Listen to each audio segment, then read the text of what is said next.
Hi everybody, I'm really glad to be with you today. I wanted to tell you about a fabulous meeting that I was privileged to co-chair on Saturday, September 10th. Maybe some of you were probably there. There were hundreds of people that gathered together in Dufferin Grove Park on Saturday afternoon under a beautiful bright sun. It was a gorgeous day, and it was a gorgeous day for democracy in Toronto. People described it as historic in terms of the work that was done and the numbers of people that were involved. The Toronto Stop the Cuts network was able to organize and do outreach throughout the summer, building the support for a People's Declaration, a Toronto People's Declaration against the cuts and for a livable and wonderful city. And so on Saturday, over 600, throughout the day there were probably 1,000 people that attended, but at any one time we had 500 to 600 people meeting in groups on the grass, talking excitedly about issues that were affecting their neighborhood, issues that were affecting their communities. And so we had a series of meetings between people around who were concerned about issues and neighborhoods. They came and they reported back what they wanted to see the City of Toronto do to deal with its current budget and to deal with services and the programs that we value so much. And together, over 600 of us created a Toronto People's Declaration for a livable city and to stop the cuts. It's an amazing document, and if you weren't able to participate, you still can, because the document, the declaration, is up on the website of the Toronto Stop the Cuts network. So that's www.torontostopthecuts.com. Visit that and you will be able to read the People's Declaration. You'll also be able to read what people talked about that day and the different ideas that people had, fabulous and really creative ideas that people had for what they want this city to look like. And I can tell you it's the polar opposite of what the Brothers Ford and their cronies at City Hall are planning for this city. We're seeing in the recent days that the Ford brothers, Giorgio Mammoliti and others, are determined to take us back to the bad old days of backroom deals, of illegal lobbying, of contracts handed out to rich corporations. But people came together on Saturday afternoon in Toronto and they said a loud and resounding no to that kind of politics. They said yes to the politics of the people, democracy in action, and the grassroots having a say in the decisions that are being made that are going to affect all of our lives so much. So please do visit the website, sign the declaration. I know over 2,000 have signed it already in just a couple of days since that meeting, and that number continues to grow. And when you go to the website, you'll also find information about an amazing series of events that are coming up, all focused on stopping this privatizing agenda, this cutting agenda, this handouts to the police and corporations agenda.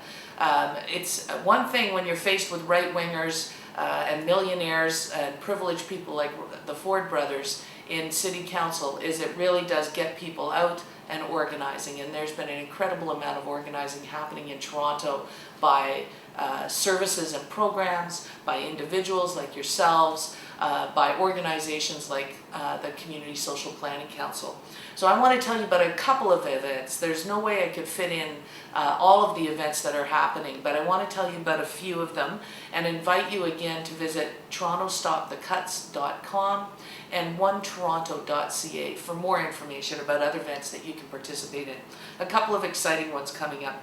September 19th is the day, that's a Monday, that's the day that the Executive Committee will be meeting to go over the City Manager's report that was just released that advocates over $100 million in cuts to libraries, parks and recreation programs, services like childcare, subsidies, community grants, arts organizations like Pride Toronto, cultural organizations, all sorts of cuts that are going to make this city a much worse place to live and that aren't necessary. And that's the thing we have to remember. There are ways for Toronto to bring in more money through taxes on property, through taxes on vehicles, through taxes on the purchase of expensive homes. We could look at congestion charges, all sorts of things we could look at that don't involve putting the brunt of our problems on the backs of the poorest. There are a lot of people in this city who could afford to pay more and are being given a break by the Ford brothers and their cronies. Anyways, on the 19th, the Executive Committee is meeting. Already I can tell you that over 130 individuals and organizations are scheduled to speak, to give a deputation to the Executive Committee. That's really exciting. It's important for people to go to the Executive Committee and tell them what they think in a 3 to 5 minute deputation.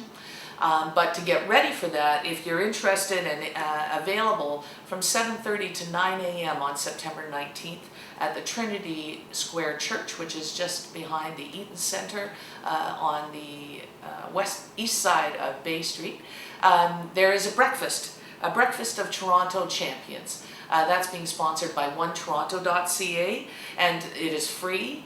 There's going to be all sorts of people from all over the city who are going to be having breakfast that day and getting ready to go over to City Hall to attend the Executive Committee and to speak to the Executive Committee. You are invited to attend that breakfast. You have to register, and you can go to breakfastofchamps.eventbrite.com, and we'll put that web address up on the screen for you so that you can make your reservation for breakfast. You can also reserve a spot to speak to the Executive Committee by emailing exec@toronto.ca or calling 416-392-6627. You can also register that day, the day of the Executive Committee meeting, if you want. But to be sure you're on the list to depute, make sure to give them a call or send them an email. And so be part of that public debate about what we need to make this city work for everyone. You can make suggestions about what services and programs you value and what you want to save, and you can also make suggestions about how the city could bring in more money to pay for the levels of service that have been downloaded, don't forget, on us by the municipal or by the provincial and federal governments. The other action I really wanted to tell you about is on September 22nd from 9:30 to 11 a.m. It's labeled Crisis Averted, Parents to Open Affordable Daycare in Mayor Ford's Office. And I think this is a great idea, and encourage you, if you have little ones, to see if you can take some time either before school or before daycare and bring them down to City Hall, 9:30 a.m. on September 22nd. Bring their toys, bring their noisemakers, bring the kids, and come on down and let's open a daycare at City Hall. Let's let them know how much we value our affordable and accessible and safe daycare spaces for parents in Toronto. We know that Mayor Ford, what the organizers say is, we know that Mayor Ford cares about our kids. Let's take our kids to meet him and demand and protect our children's right to safe, affordable daycare. So that should be fun. Again, that's September 22nd, 9:30 to 11 a.m. At Nathan Phillips Square, near the doors to City Hall, and then we'll go from there.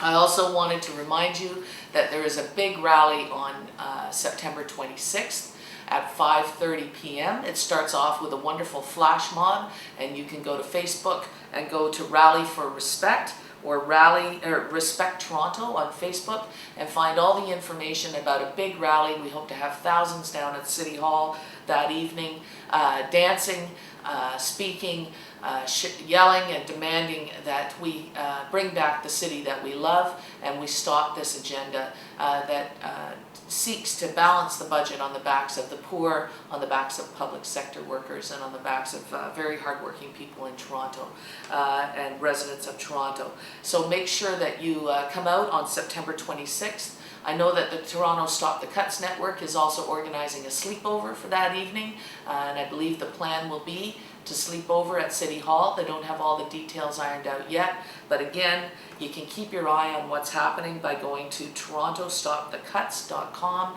for information about that action on the 26th. You can go to Facebook to Respect Toronto to find out more for the Rally for Respect and demanding a Toronto for everyone. And like I say, together we can really bring people together from all over the city. Talk to your neighbors, talk to your friends about why it's so important to fight this agenda. You know, Toronto used to operate this way. It wasn't that long ago that Toronto operated in a way where private companies would have secret meetings with councillors, the mayor. They would lobby illegally. There are very strict rules around lobbying here in the city of Toronto now because of past practice that led to terrible wastes of money, such as the money that was wasted on the MFP contract. That was a computer contract many years ago, some of you will remember, that led to all sorts of waste of money. You know, that does happen, but it's not happening now in the city of Toronto. It's certainly not happening in our daycares. It's certainly not happening in our libraries, in our cultural festivals. It's not happening on the TTC. They have been cutting and cutting for years. And so it's time for us to stand up. It's time for us to rise up and say, no, we're not gonna put up with this anymore. There are people in this city who are not paying their share. We have a provincial government and a federal government that has downloaded costs onto the city unfairly. Under Mike Harris, that happened. Under the Liberal government of Jean Chrétien and Paul Martin, that happened.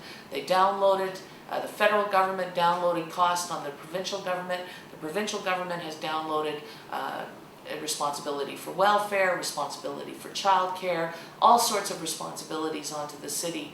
And at the same time, our city has not got the power to get revenue that it should. So we need to reverse this. We don't need Ferris wheels on our waterfront. We don't need fancy hotels on our waterfront. What we need are public, accessible spaces where people can enjoy.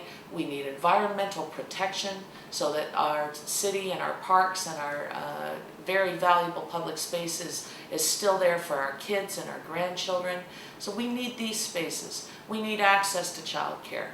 We need access to the TTC. We need more service from the TTC. There are neighborhoods in this city, and I know that you know this because you experience it. There are neighborhoods in this city where people are waiting forever for buses that come along, are full, and then they have to wait some more. So there is lots of room for service enhancements. And in the Toronto Declaration, you'll find that that's what people are saying. We need more and better TTC service. We need more and better wheel-trans service for people with disabilities. We need better access and longer hours and more access to computers and all sorts of services in our libraries, not less. We need better women's services. We need more services for women, particularly marginalized women who are struggling to escape violence, for example. When women want to leave a violent situation with their kids, they need access to housing, affordable housing. They need access to affordable TTC. They need access to services of different kinds, legal services, counseling services, advocacy services that are going to help them, because of course when women are leaving violence, they are faced with an incredible number of barriers. So we need more of these things. These cuts will have a terrible impact, particularly on poor women, particularly on immigrant women, particularly on women struggling with homelessness who are living and working on the street.